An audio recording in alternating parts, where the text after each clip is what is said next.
मैं भूपेंद्र प्रताप सिंह, जनता inter college Fatehabad Agra, आज व्यष्टि अर्थशास्त्र नामक पुस्तक से बाजार संतुलन नामक अध्याय का भाग 2 लेकर उपस्थित हुआ हूं, जिसमें हम इन प्रमुख बिंदुओं का अध्ययन करेंगे। सबसे पहला प्रमुख बिंदु बाजार संतुलन। इसमें हम जो पूर्व अध्याय था, इसमें हम स्थिर फर्मों की स्थिर संख्या को आधार मानकर बाजार संतुलन का अध्ययन किए थे। इसमें हम फर्मों के स्वतंत्र प्रवेश तथा बहिर्गमन का बाजार संतुलन पर क्या प्रभाव पड़ता है, इसका अध्ययन करेंगे। दूसरे प्रमुख बिंदु में हम पूर्ति मांग विश्लेषण के अनुप्रयोग, यानी जो पूर्ति मांग विश्लेषण के माध्यम से जो कीमत निर्धारण होता है उसका अनुप्रयोग क्या है, इसके तहत उच्चतम निर्धारित कीमत तथा निम्नतम निर्धारित कीमत की चर्चा करेंगे। और अगले प्रमुख बिंदु में श्रम बाजार में मजदूरी का निर्धारण, जैसे हम वस्तु बाजार में वस्तु की कीमत का निर्धारण उसकी मांग और पूर्ति के द्वारा करते हैं, उसी तरह पूर्ण प्रतिस्पर्धा बाजार में श्रम की मांग और श्रम की पूर्ति के द्वारा हम उसके मजदूरी का निर्धारण करते हैं, इसका अध्ययन करेंगे। और इसके तहत हम श्रम की मांग कैसे की जाती है, कौन करता है, श्रम की पूर्ति कौन करता है, इसकी रेखा चित्र कैसे बनती है, और अंत में जो है मांग पूर्ति संतुलन क्या है जिससे मजदूरी का निर्धारण होगा, इसका अध्ययन करेंगे। अब हम आते हैं पहले प्रमुख बिंदु बाजार संतुलन, फर्मों का स्वतंत्र प्रवेश तथा बहिर्गमन। बाजार संतुलन के पहले भाग में हमने जो अध्ययन किया था वह फर्मों के स्थिर संख्या पर आधारित था। अब जो हम अध्ययन करेंगे वह फर्मों के स्वतंत्र प्रवेश तथा बहिर्गमन पर आधारित होगा। माना फर्म असामान्य लाभ अर्जित कर रही है। जब असामान्य लाभ अर्जित करेगी तो नई फर्में उस उद्योग की ओर आकर्षित होंगी और नई फर्में प्रवेश करेंगी। जब नई फर्में प्रवेश करेंगी तो पूर्ति वक्र दाहिनी ओर को शिफ्ट हो जाएगा। इस कंडीशन में क्या होगा कि उसका कीमत घट जाएगा। जब कीमत घट जाएगा तो फर्में पुनः साम्य स्तर पर आ जाएंगी, यानी वह संतुलित कीमत प्राप्त करने लगेंगी और नई फर्में उधर प्रवेश करने को आकर्षित नहीं होगी। माना फर्म हानि कमा रही है। जब हानि कमा रही होगी तो पूर्ति वक्र बाईं ओर को शिफ्ट हो जाएगा। जब पूर्ति वक्र बाईं ओर को शिफ्ट होगा तो कीमत बढ़ जाएगी। जब कीमत बढ़ जाएगी तो पूर्ति वक्र जब बाईं ओर को शिफ्ट होगा, क्योंकि जो है कुछ फर्में उद्योग छोड़कर भाग जाएंगी, यानी बाहर चली जाएंगी उद्योग से। जब उद्योग से बाहर जाएंगी तो पूर्ति वक्र बाईं ओर को शिफ्ट होगा। अब बाईं ओर की शिफ्ट होने की वजह से क्या होगा, कीमत बढ़ेगी और कीमत बढ़ने पर फर्में फिर सामान्य लाभ अर्जित करने लगेंगी, जिससे कोई भी फर्म उद्योग छोड़कर जाने को तैयार नहीं होगा। यानी इस प्रकार हम यह कह सकते हैं कि फर्मों का स्वतंत्र प्रवेश तथा स्वतंत्र बहिर्गमन सामान्य लाभ पर आधारित होता है और सामान्य लाभ किसी भी फर्म को उसके न्यूनतम औसत लागत के बराबर होता है। यानी कहने का मतलब है कि फर्मों का स्वतंत्र प्रवेश व बहिर्गमन का अभिप्राय यह है कि बाजार कीमत सदैव न्यूनतम औसत लागत के बराबर होती है। यानी जब जो है बाजार कीमत न्यूनतम औसत लागत के बराबर होगी तो फर्में सामान्य लाभ अर्जित करेंगी, और जब फर्में सामान्य लाभ अर्जित करेंगी तो कोई भी फर्म उद्योग में प्रवेश करना पसंद करेंगी और न तो कोई भी उद्योग छोड़ के जाना चाहेगी। और इसलिए जो है हम फर्में बाजार कीमत सदैव न्यूनतम औसत लागत के बराबर होगी, जैसा कि रेखा चित्र में हमने दिखाया है। यहाँ पे ओ वाई अक्ष पर कीमत है, ओ एक्स अक्ष पर मात्रा है, P0 हमारी प्रचलित कीमत है और जो कि न्यूनतम औसत लागत के बराबर है। और यहाँ पे फर्म सामान्य लाभ अर्जित कर रही है और कोई भी फर्म इसमें उद्योग में ना तो प्रवेश करना चाहेगी और ना तो उद्योग छोड़ के बाहर जाना चाहेगी। अब हम देखेंगे कि फर्मों के स्वतंत्र और प्रवेश और बहिर्गमन के संदर्भ में मांग में शिफ्टिंग का क्या प्रभाव पड़ता है, उसके प्रचलित कीमत और उसकी मात्रा पर, क्योंकि मांग चाहे बाएं को शिफ्ट हो चाहे दाएं को शिफ्ट हो, उसका कीमत और मात्रा दोनों पर प्रभाव पड़ता है। जैसा कि रेखा चित्र से स्पष्ट है कि P0 कीमत है, जो प्रचलित कीमत है, बाजार कीमत है। OY अक्ष पर हम कीमत को दिखाते हैं, OX अक्ष पर मात्रा को। DD हमारा जो है मांग वक्र है, जहां पे P0 प्रचलित कीमत निर्धारित होती है और Q0 जो है वह मात्रा निर्धारित होती है, जो संतुलित मात्रा है, और ये P0 संतुलित कीमत या प्रचलित कीमत है। अब माना कि मांग वक्र दाहिनी ओर को शिफ्ट हो गया। जब दाहिनी ओर को मांग वक्र शिफ्ट होगा तो उससे क्या होगा कि अधि मांग की स्थिति होगी। जब अधि मांग की स्थिति होगी तो कुछ उपभोक्ता जो उपभोग से वंचित रहने की संभावना से वो क्या है, कीमत को बढ़ाने की प्रवृत्ति होगी। जब वो कीमत बढ़ने की प्रवृत्ति होगी तो उस कंडीशन में अधि सामान्य लाभ यानी असामान्य लाभ प्राप्त होने की संभावना रहेगी, और जिसके कारण नई फर्में उद्योग में प्रवेश करेंगी।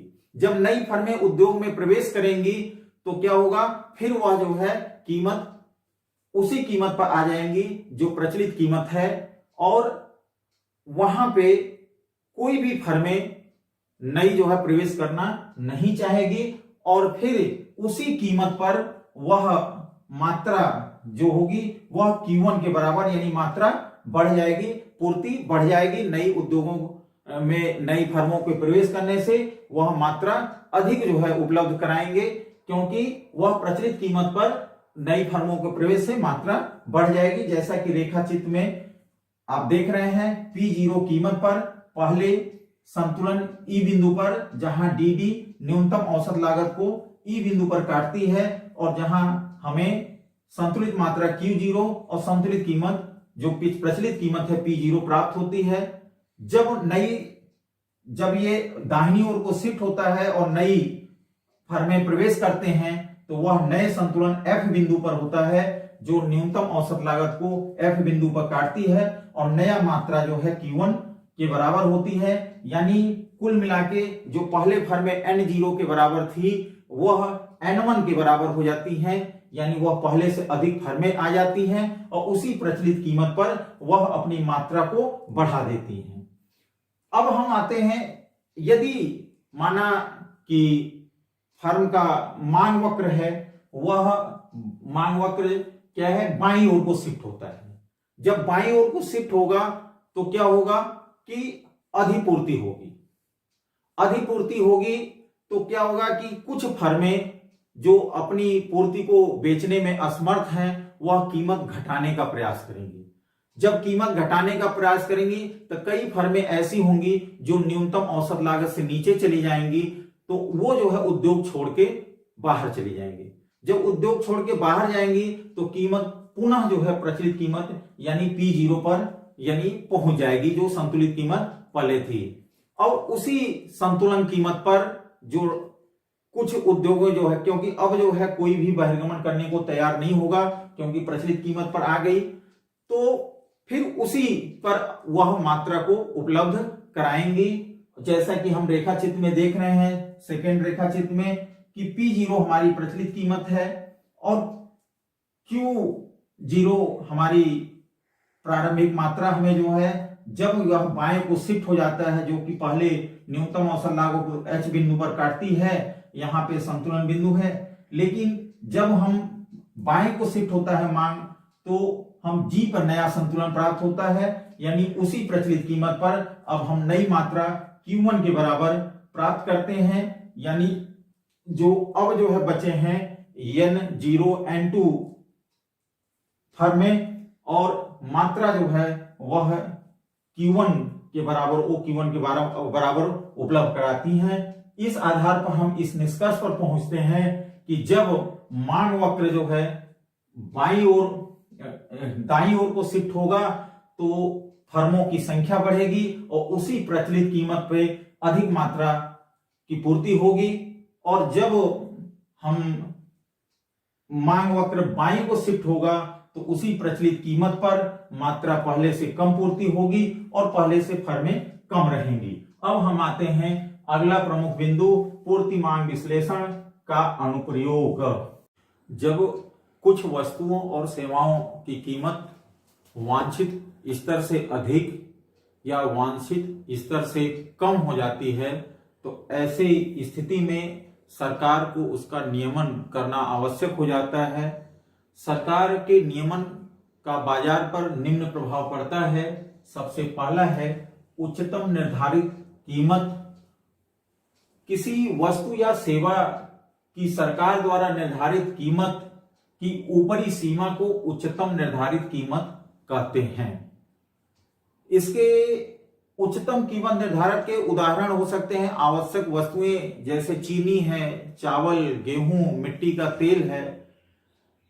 इस पे सरकार उच्चतम निर्धारित कीमत निर्धारित करती है और यह सामान्यतः बाजार कीमत से कम होती है।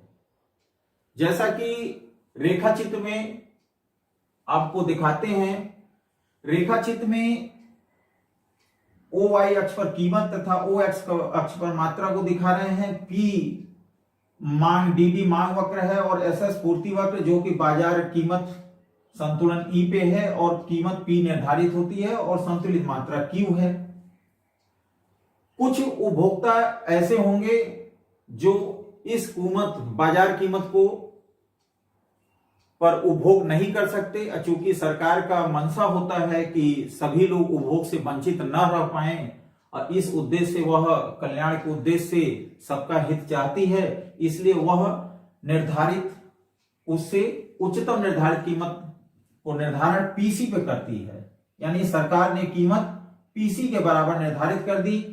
इस बिंदु पर मांग क्यूसी के बराबर और तथा पूर्ति Q' के बराबर है, यानी यहां पे अधिमांग हो रही है। जब अधिमांग होगी तो कुछ उपभोक्ता, अब इस कंडीशन में कुछ उपभोक्ता उसकी अधिक कीमत देने को तैयार हो सकते हैं। तो ऐसे कंडीशन में सरकार, चूंकि सभी लोग उससे वंचित न है, सभी लोग उसका लाभ लें, तो सरकार के पास पूर्ति कम होती है तो वह राशन कार्डों के माध्यम से उचित कीमत की दुकान के माध्यम से वह वितरित करने का कार्य करती है और एक निश्चित सीमा निर्धारित कर देती है। लेकिन इससे उपभोक्ताओं को दो समस्याओं का सामना करना पड़ सकता है। एक तो उचित कीमत की दुकान पर लंबी लंबी कतारों में खड़े होना पड़ सकता है और दूसरा, कुछ उपभोक्ता जब उपभोग से वंचित रहने या उससे संतुष्ट, चूंकि निश्चित मात्रा कर दी जाती है या उससे उपभोक्ता संतुष्ट नहीं होते हैं, तो वह ज्यादा कीमत देने के लिए तैयार हो जाते हैं और इससे कालाबाजारी की भी समस्या हो सकती है। निम्नतम निर्धारित कीमत। निम्नतम निर्धारित कीमत किसी वस्तु या सेवा की सरकार द्वारा निर्धारित कीमत की निचली सीमा को निम्नतम निर्धारित कीमत कहते हैं। यानी सरकार निम्नतम निर्धारित कीमत भी निर्धारित करती है कि कम से कम उतना उस व्यक्ति को जरूर मिले। जैसा कि हम उदाहरण में देख सकते हैं, न्यूनतम समर्थन मूल्य जो अभी किसान आंदोलन में मुख्य मुद्दा बना हुआ है, जो नई कृषि नीति, कृषि कानून बना है, उसमें बार बार ये आ रहा है। न्यूनतम मजदूरी अधिनियम के तहत मजदूरों को न्यूनतम मजदूरी निर्धारित कर दी गई है ताकि उससे कम उपभोक्ता को न मिल पाए या उत्पादक को उससे कम मूल्य न मिले, ताकि वह अपने उत्पादन को प्रभावित न कर सकें। क्योंकि अगर किसी भी किसान को या उत्पादक को अगर उसके लागत मूल्य के बराबर मूल्य नहीं मिलता है तो वह जो है उसके लिए प्रेरित नहीं होंगे। इसलिए न्यूनतम समर्थन मूल्य की बात करते हैं। तो इसलिए सरकार न्यूनतम निर्धारित कीमत जो कि बाजार कीमत से अधिक होती है, जैसा कि हम रेखा चित्र में देख रहे हैं कि DD मांग वक्र है और SS पूर्ति वक्र है। जो E बिंदु पर बाजार को संतुलन में P कीमत निर्धारित करती है, लेकिन सरकार P1 के बराबर कीमत निर्धारित कर देती है, जो कि न्यूनतम निर्धारित कीमत है। इस P1 बिंदु पर हम देख रहे हैं कि पूर्ति Q1 के बराबर है और मांग Q2 के बराबर है, यानी Q1 Q2 के बराबर अधिपूर्ति हो रही है। इस परिस्थिति में क्या होगा कि सरकार को इस अधिपूर्ति को खरीदना पड़ेगा, तभी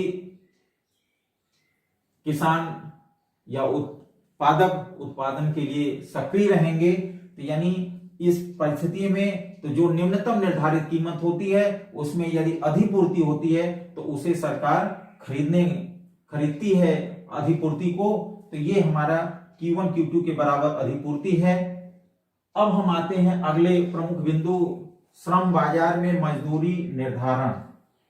मांग और पूर्ति विश्लेषण में श्रम बाजार में मजदूरी का निर्धारण उसी प्रकार होता है जिस प्रकार वस्तु बाजार में वस्तु के मूल्य का निर्धारण होता है, लेकिन इन दोनों में एक मूलभूत अंतर यह है कि मांग और पूर्ति के स्रोत के संदर्भ में, जहां श्रम बाजार में श्रम की पूर्ति उपभोक्ता करता है और श्रम की मांग उद्योग या फर्म करते हैं, जबकि वस्तु बाजार में वस्तु की मांग उपभोक्ता करता है और उसकी पूर्ति उद्योग या फर्में करती हैं।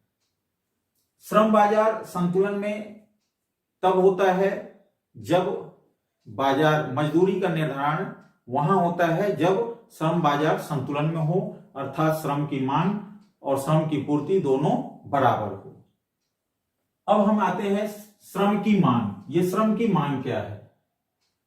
किसी श्रम की मांग किसी वस्तु के मांग पर निर्भर करता है। यह उस वस्तु के मांग पर निर्भर करता है जिनके प्रयोग में उस श्रम का प्रयोग किया जाता है। यानी श्रम की मांग प्रत्यक्ष मांग नहीं होती बल्कि अप्रत्यक्ष मांग होती है, जिसके कारण हम उसे व्युत्पन्न मांग कहते हैं। श्रम की मांग उसकी उत्पादकता पर निर्भर करती है, अर्थात कहने का मतलब है कि सीमांत उत्पादकता, श्रम की सीमांत उत्पादकता उसके मजदूरी के बराबर होता है। उत्पत्ति ह्रास नियम के अनुसार श्रम की जैसे जैसे अधिक इकाइयों का प्रयोग करते जाएंगे उसकी सीमांत उत्पादकता घटती जाएगी और उद्योग श्रम का प्रयोग तभी तक करेगा जब तक कि उसकी सीमांत उत्पादकता तथा उसकी मजदूरी दोनों बराबर हैं। श्रम का सीमांत उत्पादकता का घटता हुआ भाग श्रम का मांग वक्र होता है, जैसा कि रेखा चित्र में दिखाया गया है। रेखा चित्र में हम OY अक्ष पर मजदूरी तथा OX अक्ष पर श्रम की मांग को दिखाते हैं और ये DL जो है यह श्रम का मांग वक्र है जो बाएं से दाएं नीचे को गिरता हुआ है, यानी मजदूरी और श्रम की मांग में विपरीत संबंध को बताता है। यदि मजदूरी घटेगी तो मांग बढ़ेगी और मजदूरी बढ़ेगी तो मांग श्रम की घटेगी। यानी इस आधार पर हम इस निष्कर्ष पर पहुंचते हैं कि श्रम की मांग श्रम की उत्पादकता पर निर्भर करती है, श्रम की मांग व्युत्पन्न मांग होती है, श्रम की मांग उद्योग द्वारा अपनाई गई तकनीक व उसकी दशाओं पर निर्भर करती है। यानी जब उद्योग में अगर श्रम प्रधान तकनीक का उपयोग किया जा रहा है तो निश्चित है कि श्रम की मांग बढ़ेगी, अगर पूंजी प्रधान तकनीक का प्रयोग किया जा रहा है तो श्रम की मांग घटेगी। इसी प्रकार श्रम की मांग पूंजीगत साधनों की कीमत पर भी निर्भर करता है। यदि पूंजीगत साधनों की कीमत बढ़ेगी तो श्रम की मांग बढ़ेगी, अगर पूंजीगत साधनों की कीमत घटेगी तो श्रम की मांग घटेगी। अब आते हैं हम श्रम की पूर्ति वक्र। श्रम का पूर्ति वक्र से अभिप्राय उन श्रम घंटों से है जो एक श्रमिक विभिन्न मजदूरी दर पर प्रस्तुत करता है। कहने का मतलब कि श्रम से यहां श्रम के कार्य घंटों से है, न कि श्रमिकों की संख्या से है। यानी जो श्रम घंटे वह श्रमिक उपलब्ध कराता है विभिन्न मजदूरी दर पर, उसे ही हम श्रम की पूर्ति कहते हैं। श्रम के कार्य घंटे तथा मजदूरी दर में प्रत्यक्ष संबंध होता है, यानी मजदूरी जब बढ़ेगी तो श्रम के कार्य घंटे को श्रमिक बढ़ाएगा, अगर मजदूरी घटेगी तो श्रम के कार्य घंटों को क्या करेगा, घटाएगा, क्योंकि यह जो है प्रत्यक्ष संबंध होता है इन दोनों में। अब जैसा कि हम रेखाचित्र में देख रहे हैं, लेकिन जब जो है एक सीमा होती है मजदूरी की, अगर उस सीमा से अधिक मजदूरी की दर जो है मतलब के बाद श्रमिक अपने श्रम के कार्य घंटे को घटा देता है, और श्रम का जो पूर्ति वक्र है हमेशा बाएं से दाएं ऊपर को उठता हुआ होता है, लेकिन एक सीमा के बाद पीछे को मुड़ जाता है, क्योंकि श्रम जैसे जैसे मजदूरी बढ़ती जाती है श्रमिक कार्य के घंटे को बढ़ाता जाता है, लेकिन एक सीमा के बाद वह आराम पसंद हो जाता है और उससे जो है वह अपनी पूर्ति को कम कर देता है, जिसके कारण श्रम का पूर्ति वक्र बाईं ओर को मुड़ जाता है। जैसा कि हमने रेखाचित्र में दिखाया है, श्रम का जो पूर्ति वक्र है ये SL श्रम मजदूरी यहाँ, ये श्रम की पूर्ति यहाँ पे है।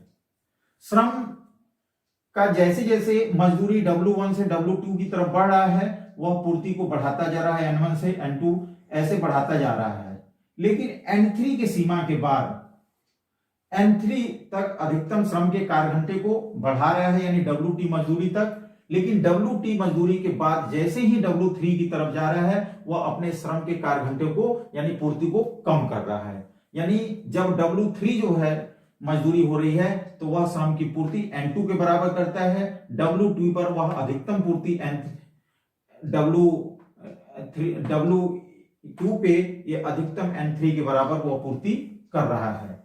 यानी हम इस निष्कर्ष पर पहुंचते हैं कि वह अधिकतम W2 मजदूरी पर पूर्ति करेगा, और जैसे ही उससे आगे जाएगा तो वह अपने कार्य घंटे को कम कर देगा, और जब W1 से ऊपर जाएगा तो वो क्रमशः बढ़ाता जाता है, यानी इसीलिए जो है श्रम का पूर्ति वक्र बाएं से दाएं ऊपर को उठता हुआ और एक सीमा के बाद वह पीछे को मुड़ता हुआ होता है। अब हम आते हैं अगले प्रमुख बिंदु, यानी अब इसके संतुलन, मांग, पूर्ति और संतुलन। एक उद्योग में मजदूरी का निर्धारण उस बिंदु पर होता है जहां श्रम का पूर्ति वक्र श्रम के मांग वक्र को प्रतिच्छेद करे, अर्थात कहने का मतलब है कि मजदूरी का निर्धारण वहां पे होगा जहां पर श्रम का मांग और श्रम का पूर्ति वक्र दोनों एक दूसरे को काटते हैं, यानी श्रम का मांग और श्रम का पूर्ति दोनों उस बिंदु पर बराबर हो, जैसा कि रेखा चित्र में स्पष्ट है। रेखा चित्र में एक्स अक्ष पर हम श्रम के मांग और पूर्ति को दिखाए हैं, वाई अक्ष पर मजदूरी दर को। जो SL वक्र है यह श्रम का पूर्ति वक्र है, जो विभिन्न मजदूरी दर पर श्रमिकों द्वारा उपलब्ध कराए गए कार्य घंटों को दर्शाता है, और जो बाएं से दाएं ऊपर को उठता हुआ है जो मजदूरी और श्रम की पूर्ति में प्रत्यक्ष सीधा संबंध को दिखाता है, लेकिन एक सीमा के बाद वह बायों को मुड़ता हुआ है, जो आराम परस्त होने के कारण यह बाएं को मुड़ जाती है पूर्ति वक्र।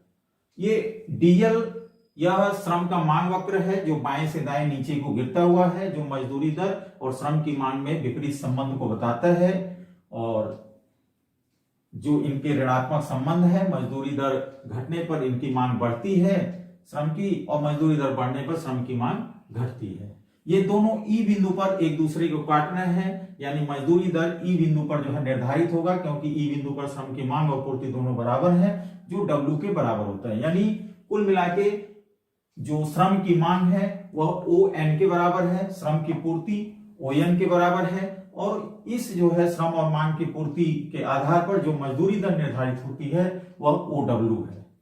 पूर्ण प्रतिस्पर्धा बाजार में जो मजदूरी का निर्धारण स्वतः निर्धारित प्रक्रिया है, जैसा कि हम देख रहे हैं कि जब W1 मजदूरी दर निर्धारित होती है तो श्रम की मांग W1A और तथा श्रम की पूर्ति W या B होगी। यानी यहां पे मांग से श्रम की अधिक पूर्ति है, यानी अधिपूर्ति की स्थिति होगी, उस कंडीशन में जो बेरोजगार व्यक्ति हैं, मजदूर अधिक हैं, वो आपस में प्रतियोगिता करेंगे, जिसके कारण मजदूरी घटने की प्रवृत्ति होगी और यह मजदूरी घटना प्रारंभ करेगी और वह वहां आके रुकेगी जहां श्रम की मांग और श्रम की पूर्ति दोनों बराबर हैं, यानी जो पुनः मजदूरी दर जो निर्धारित होती है, संतुलित मजदूरी दर, वहां पे आके रुकेगी। इसी तरह हम जब मजदूरी OW W2 निर्धारित होती है तो उस कंडीशन में जो श्रम की पूर्ति है वो W2C के बराबर और श्रम की मांग W2D के बराबर है, यानी CD के बराबर अधिमांग जो है उत्पन्न होती है। जब मांग अधिक होगी तो उसमें क्या होगा कि मूल्य बढ़ने की प्रवृत्ति होगी।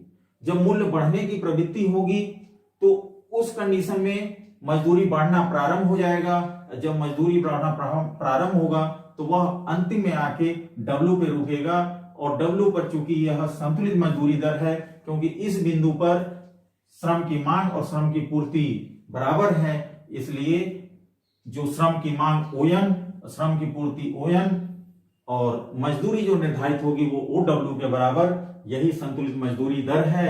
यानी हम इस निष्कर्ष पर पहुंचते हैं कि मजदूरी का निर्धारणपूर्ण प्रतिस्पर्धा बाजार में वहां होगा जहां श्रम की मांग और श्रम की पूर्ति दोनों एक दूसरे को काटते हैं, जैसा कि रेखा चित्र में ई बिंदु पर दिखाया गया है। यानी उस बिंदु पर श्रम की मांग और पूर्ति का दोनों बराबर होंगे।